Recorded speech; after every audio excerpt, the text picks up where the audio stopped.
Ahojte, zdravím všetkých chovateľov králikov. Trošku som nachcípaný, takže sorry, ak budem poťahovať nosom. Je teraz nejaká šialená výroza alebo čo. No takže, chcel som vám len ukázať, že jak sa im darí tu v tých klietočkách. Ono, tie klietky nie sú veľké. Tu, čo sa týka tých bobkov, tak jasne, že tu ostávajú, nebudú padať dole, sem tam nejaký určite spadne dole, ale ja tu mám zrobené také téčko, s ktorým to dosku vyberiem von, plehník spadne dole a ja to len celé tak vymetiem von, keby. Nie je s tým žiaden problém, hovorím, dá sa to, ja som to nerobil robil som to iba raz, čiže také každé 3 dní, keď to budem robiť, je to v pohode. Kupoval som to krmitko, je to čistý blud. Neviem pre koho to je síce vyrobené, ale pre králikov určite nie. Nechcem byť prostý, ale je to totálna hovadina. Nikdy v živote. Aj som rád, že vlastne toto tu vlastne celé bude fungovať len jeden výkrm, maximálne 2. Potom, ako som hovoril, redukujem si chov. Tu títo retardi, títo to vyhrabávajú akože roztomilo. Hlavne ten tu jeden. Rozmýšľam, že ho asi premiestním ku tým druhým. Treba im kontrolovať rite. To sú presne od tej brudošky, čo mám. Oni sú vlastne... No rite majú čisté, ale sú od hovien.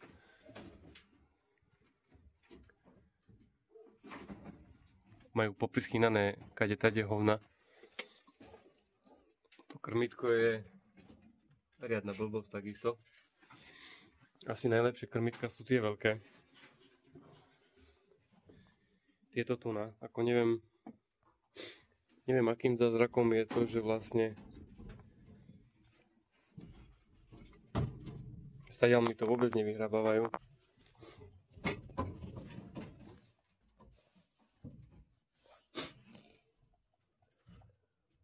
Nechápem, ale akože možno aj kvôli tomu, že tá predná stena je dosť vysoká a majú len ako keby granule na spodku.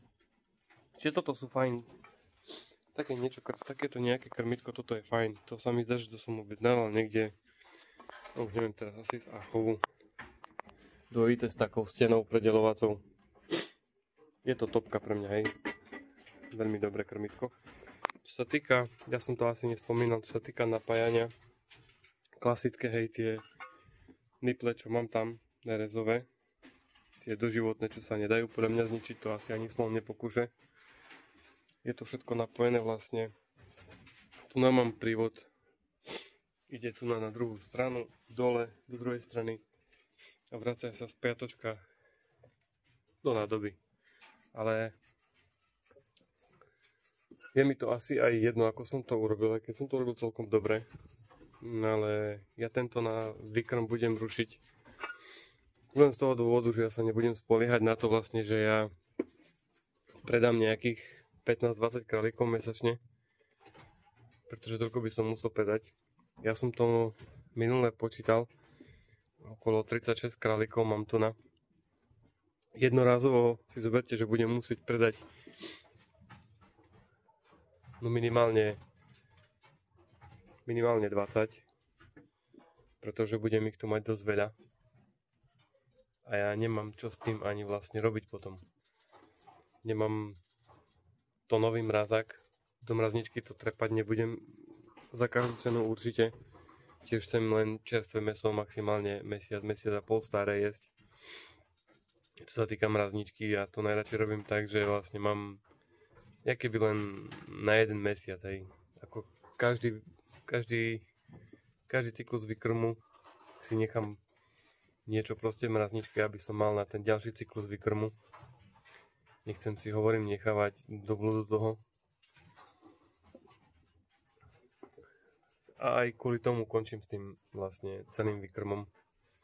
Nechám si nakoniec 3 samice, tie moje vlajkové, pitbulla, perlu, vločku. A nechám si aj toho gepardieho, tú gepardiu samicu. Nakoľko je to mojej malej maznačik. A už aj keby som mal zabíjať 1,5 kilové alebo 2 kilové kusy, tak mi to je úplne jedno. Vlastne ja sa svojho plánu držať budem. To znamená, že do 90 do 100 dní maximálne budem zabíjať. A je mi jedno, aj keď budú vážiť 2 kg, zabijem ich tak či tak. Čiže toto tu všetko vlastne ide preč. Túto klietku si nechám, ja ju ešte raz celú prerobím. Budem mať na prepeličky. Chcem na mäso aj na vajíčka. Primárne, aby som vedel kombinovať aj mäso, takže primárne na mäso, sekundárne vajíčka. Tí debili tam dole to mi budú vyhrabávať tie krmitka, neviem, či tam zajtra neprinitujem nejaký plech. Aby sa nevedeli tak tomu dostať, lebo akože odpad je tu riadny.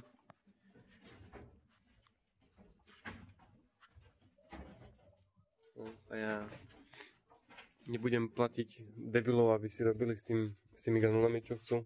Preto im sypem jednu nádobku a keď ju vysypú, majú smolu. Nech sú hladní. Čo sa týka týchto tuna, tamto, nechce sa mi zase, alebo otvorím to. To debilno krmitko, čo je tu na tej granule sú až po okraj, čo vlastne s vyhrabávaním by nebol absolútne žiadny problém, ale sú tu vyhrabané len pár granule, asi len, čo tam dajú packy. To sú slušne vychované králiky, tie nebudú vyhadzovať granule. To len ten jeden retard sa mi zdá. Neviem, či ho aj nevyčenčujem. Je to ten svetlý. Nie, je to tento tuna. Dostane po ušiach, aby si zapamätal, že to nemá robiť. Má sa to robiť síce s novinami, alebo s niečím takým, nie s rukou. A keď to urobíte možno 10 krát, tak on si to zapamätá. Skúste to. Ak má nejaký králik zlé návyky, skúste ho celý deň pozorovať a s nejakými novinami, alebo balíček od servitiek, čo je ten kockastý, tak s tým ho čapnúť stále po hlave a on sa vlastne od tých návykov odnaučí. Ja keď tu budem na ňo teraz dávať pozor a mu šľapnem asi ešte tak 4-5 krát, tak on to prestane robiť. Myslím si, že ide na to zase.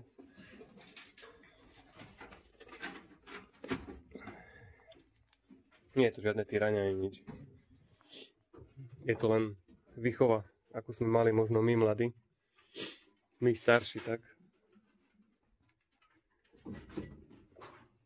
Takže asi tak. Čo sa týka týchto, tí sú od toho pitbulla, čo si chcem nechať, tá samica pekná. Tak, sú to krásne králiky. V piatok im je 14 dní, uvidím, jak sa budem cítiť, možno urobím váženie. Ale cez 2 kg budú mať určite. Už teraz majú cez 2 kg. Je to akože vidieť. Čiže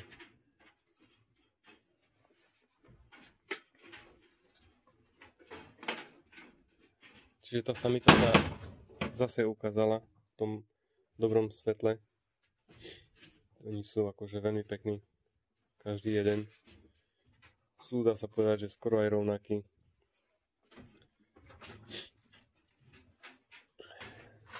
Možno niektorí máte problémy s nadúvaním, že majú posraté zadky teraz zime. Skúste, hovorím, pridávať ten ovoz. Nezabije to nikoho a trošku sena. Zahrť sena do každého jedného výkrmu. Každý deň. Nikoho to nezabije a ja si myslím, že to králikom pomôže.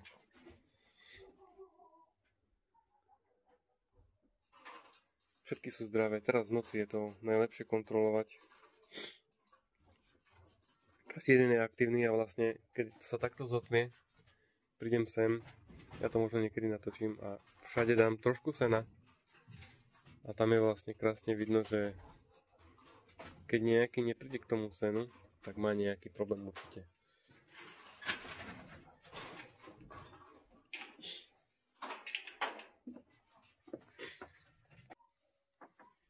Takže čo sa týka chovných, hovorím, strakáža si nechám, Viliho si tiež nechám. moja elita nechávam. Perla nechávam.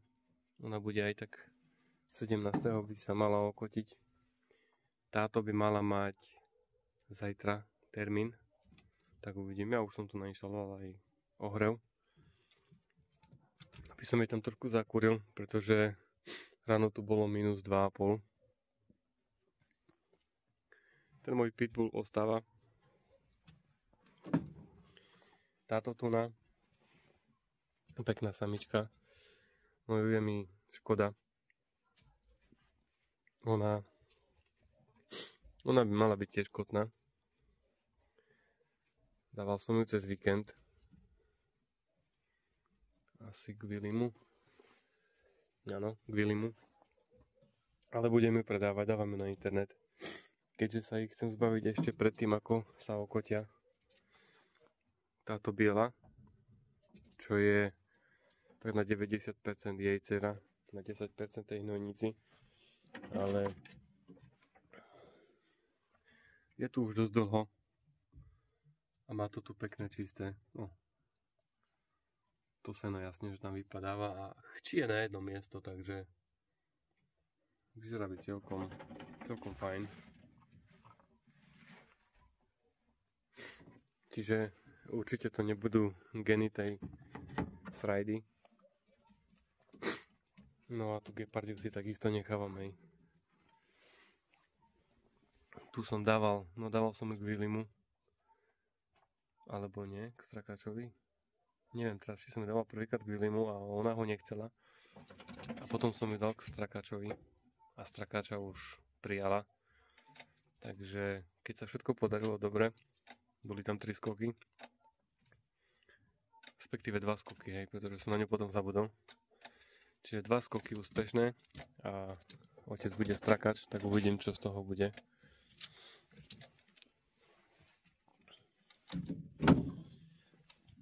No a táto, čo sa má okotiť zajtra, tak táto pôjde tiež preč. Akože je to jedno, aj keď bude mať, ja neviem, 10 malých alebo hocikoľko. Proste nemám tu miesto viacej. Chcem len 3 moje elity, samice a vlastne jednu tú gepardiu. Ostatné všetko ide preč, ja to dám na bazoš. Kto by chcel, môže si to prísť vyzdvihnúť. Ona má ešte doteraz cicky jak diabol.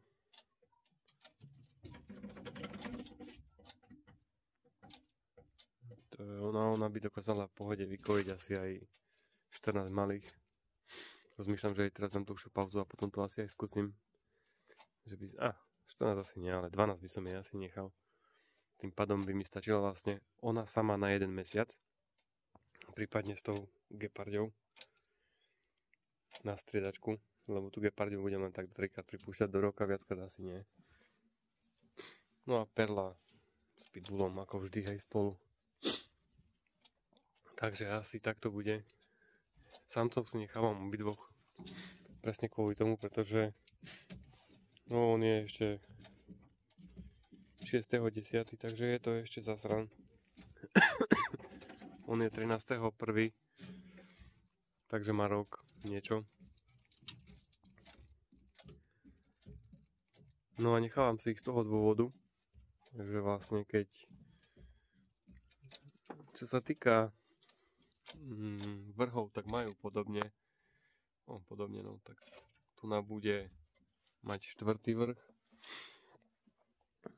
tu mala 5 vrhov a tu 6 vrhov bude, takže čo sa týka vrhov, tak sú na tom podobne. Ja ich potom ešte prestriedam, aby to bolo takže skoro presne. A ja potom urobím, že od neho si nechám samca a od neho si nechám samice. Pravdepodobne buď všetky od nej, alebo to urobím. No ešte uvidím. Proste urobím si, s nimi dvomi si urobím nepríbuzné kmene, takže to mám asi tak premyslené, čo sa stane tak za rok a pol. Za rok a pol ich budem musieť meniť. No i nemá tiež nejak extrémne špinavé. Takže asi toľko. Ja som sa rozhodol asi, že budem tu potom meniť asi aj... No uvidím ešte, možno krmitka. Aj keď keď dosypem doplna to krmitko, tak ona ho nevyžerie, hej. Za jeden deň ho nevyžerie, no. Možno keby som, že ráno nasypem plné, tak na druhý deň ráno zase nasypem. Čiže taká jednodňovka, hej, akurát. No a tu potom budem dávať do výkrmov, čo budem mať výkrmové klietky, tak tu budem stiahovať tie zásobníkové vonku, čo mám krmitka väčšie. Čiže asi toľko. Ja vám prajem všetko dobre zatiaľ. Čo sa týka traviacich problémov, hovorím, ja pridávam ovoz, seno a nemám s tým problémy. Fortikov dávam do vody, len kvôli tomu, aby sa mi tu neosadzal ten sliz v tých trubkách, aby som mal vlastne napájací systém stále čistý. No a granule používam tie versele, čo som už viackrát spomínal. A môj mix vyzerá asi takto. Tu nedávam ani kukuricu, dávam len ovoz a slnečnicu. V takomto pomere asi, ako to vidíte. Ja dávam asi, to vychádza na možno 6 dielov granul, 1 diel ovsu a pol dielu slnečnice. Takto mi to funguje, je to fajn.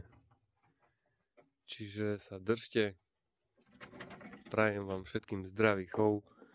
Ak by niekto niečo potreboval, kľudne píšte mail a prípadne ak je nejaký záujem o samice. Hovorím, škoda, že je to až teraz, že som sa rozhodol, pretože mohol niekto zobrať túto kotnu, čo sa bude zajtra kotiť. Tak uvidím. No čo akože nie je problém zobrať po 10 dňoch, alebo ani 10 dní. No dajme tomu po 16 dňoch. Si myslím, že nie je problém zobrať tú samicu s mladými. Ja to asi budem aj tak písať na bazoš, že po 16 dňoch bude k dispozícii, keď vlastne už budú všetky králiky vidieť a už vlastne budem vidieť, že ktoré sú zdravé, či sú všetky zdravé, budem tam akože urobím nejakú selekciu, aby to bol ten najlepší výber. Ja tú samicu nemám odskúšanú, pretože ona mala prvýkrát, ale nevyšlo to, pretože ja som to presne neodhadol. Ja som vtedy k tomu Filipovi asi dával prvýkrát, čo som mal toho burgundského. No a ona nechcela vtedy, neviem ani za Boha, proste nechcela. Mal som aj prisvietené, aj čo ona nechcela.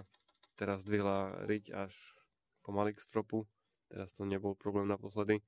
Ale vtedy ani za Boha nechcela a ja vlastne nechal som 5 dní pri tom samcovi na 4-5 hodiny alebo nejak, tak už teraz nepamätám presne.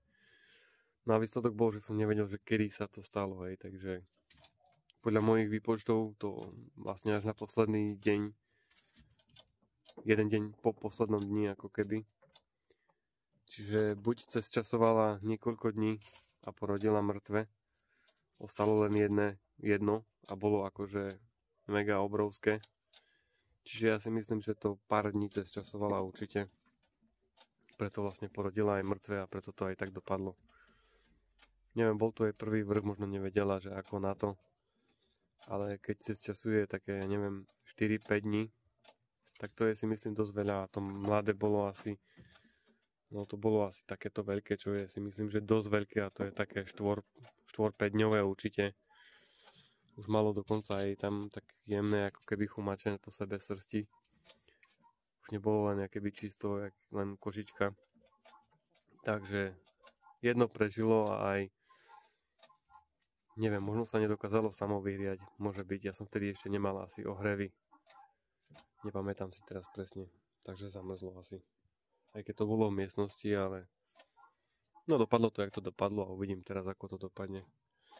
Ak to dopadne podobne, alebo ak ten vrch bude dobrý, bude na predaj proste. Ak ten vrch nebude dobrý, tak s ňou končím a ide na klobásy, ani sa nestaram. Uvidíme, je to vo hviezdách. Tá ide na klobásy určite. To už má spočítané. Ja ju dotujem s granulami len do víkendu a potom končí. Potom ide do väčšných lovisk. Takže držte sa, prajem zdravý chov. Čaute.